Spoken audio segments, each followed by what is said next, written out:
আসসালামু আলাইকুম, আশা করি সবাই ভালো আছেন। আজকে আপনাদের সামনে এই সুন্দর পায়জামার ডিজাইনটি শেয়ার করতে যাচ্ছি, চলুন দেখে আসি।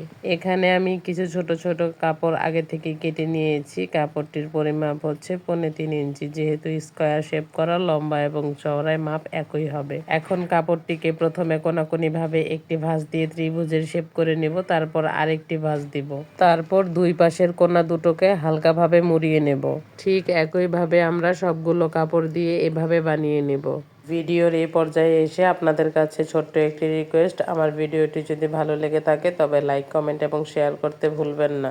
আমার ভিডিওটি যদি ফেসবুক থেকে দেখে থাকেন তবে আমার পেজটিকে ফলো, এবং যদি ইউটিউব থেকে দেখে থাকেন তবে আমার চ্যানেলটিকে সাবস্ক্রাইব করে বেল বাটন অলে দিয়ে রাখবেন। এখন একটি কাপড় নিব। কাপড়টির লম্বাই হচ্ছে 5 ইঞ্চি পরিমাণ এবং চওড়াই হচ্ছে প্রায় 14 ইঞ্চি পরিমাণ। এই কাপড়টিকে 1 ইঞ্চি পরিমাণ ভাঁজ দিয়ে চিকন করে একটি সেলাই দিয়ে নিচ্ছি। আবারও 1 ইঞ্চি পরিমাণ ভাঁজ দিয়ে চিকন করে আরেকটি সেলাই দিয়ে নিব।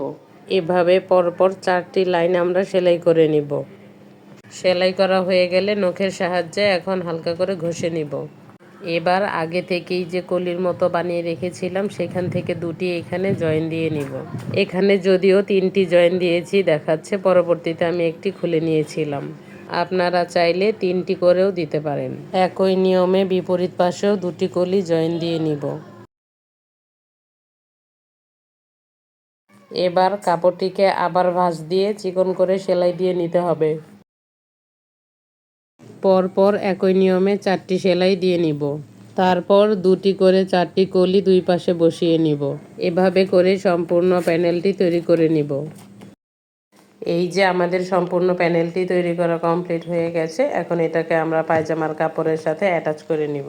এক্ষেত্রে পায়জামার কাপড়টি সোজা পাশে এবং প্যানেলটি উল্টো পাশে রেখে সেলাইটি করতে হবে। এখন প্যানেলের সাইডে একটি চাপ সেলাই দিয়ে নিব। এবার পায়জামার কাপড়টিকে উল্টো পাশে রেখে 2 ইঞ্চি পরিমাণ একটি পট্টির কাপড় লাগিয়ে নিব। লাগানো হয়ে গেলে পট্টির কাপড়টিকে সোজা পাশে এনে 2 ভাঁজ দিয়ে সেলাই করে নিব। আজকের মতো এ পর্যন্তই। সবাই ভালো থাকবেন। আল্লাহ হাফেজ।